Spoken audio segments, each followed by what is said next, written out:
leveling.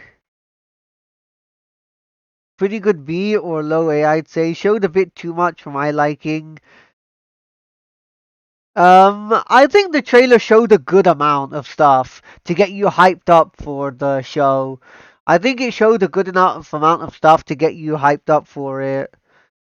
I know that a fair few people, a lot of people are excited for this. I know the Varvatos King is excited for solo leveling because he is a avid manhwa reader.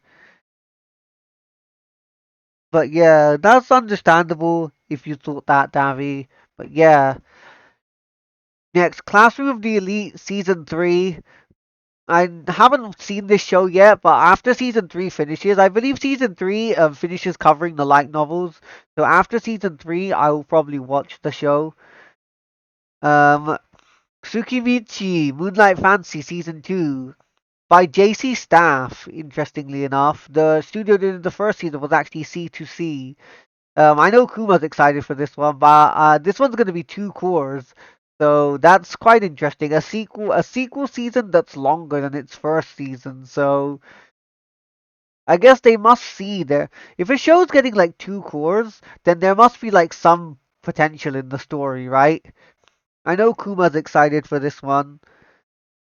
Mashle, the Divine Visionary Candidate exam arc. So this is basically the second season of Mashle. I never saw the first season, but I've heard good things about this manga. So after this airs, I will have to watch this. Next show. My look, the title's so long that it goes off of the thing. But I do know what the title is. Um, my instant death ability is so overpowered, no one in this other world stands a chance against me. And of course, it's an isekai. Of course, it has that long ass title. What is the Japanese title? The Japanese title is just as long. Tokushi cheat ga saikyo sugite isekai no yatsura ga marude aite ni naranai desu ga. I think I said that right, but these light novels and these long titles. Right, anyway, there's an easy. Should I do the sarcastic isekai voice? Is it time for the sarcastic isekai voice? Okay. Awaking to absolute chaos and carnage while on a school trip, Yorigiri Takato discovers that everyone in his class has been transported to another world. What? No way. I wouldn't have seen that coming. I totally haven't seen anime like that before. Wow. What an original premise. He had somehow managed to sleep through the entire ordeal, himself missing out on the gift powers bestowed upon others by a mysterious sage who transported them. Of course, they were summoned. Even worse, he and another classmate were ruthlessly abandoned by their friends and left as bait to distract a nearby dragon. Although not terribly bothered by the thought of dying, he reluctantly decides to protect his lone companion. After all, a lowly level 1000 monster doesn't stand a chance against his secret power to invoke death with a single thought. What?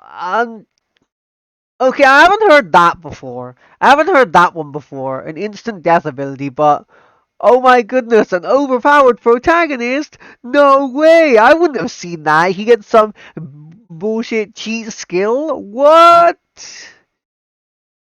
If he can stay awake long enough to bother using it, that is. So basically, Sleepy Guy in another world has OP cheat skill. That's basically what this show is. Yep, exactly. Put me to sleep. Exactly. The main character's a sleeper. I'm probably going to be sleeping through this show. Where the main character is broken out if there aren't 300 of those? Exactly. Anyway, let's watch this, shall we?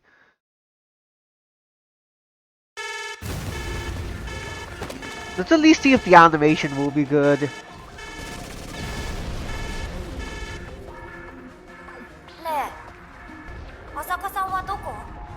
Right, we need subtitle. We need captions. Oh, we don't even have captions. アルファオメガという言葉をご存知ですか？アルファオメガは考えるだけで何でも殺せるということです。And why is this like the second most anticipated non-sequel show? Why is it an isekai? Why is it always an isekai? Oh my god, horrible CG dragons. Okay, the character designs don't look that bad. The animation looks decent. Oh my god, of course. The creature, anthropomorphized beast people. Because of course they are dark, short-haired protagonist. This show is gonna have bad CG.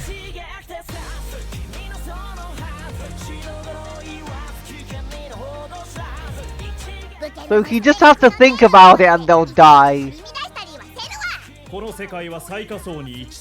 Is that seriously a mech robot?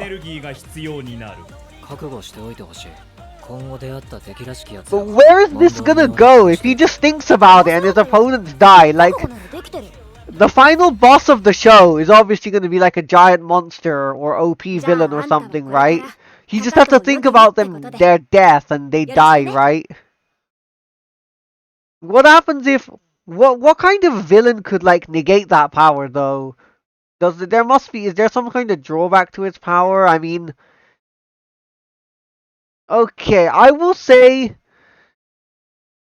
yeah, from the trailer that looks pretty mid, honestly. I feel like, I guess the idea of him using having he just thinks about his opponent dying and they die, that's quite unique. But other than that, no, I don't think it's all that great. I think it sounds like your typical bog standard isekai.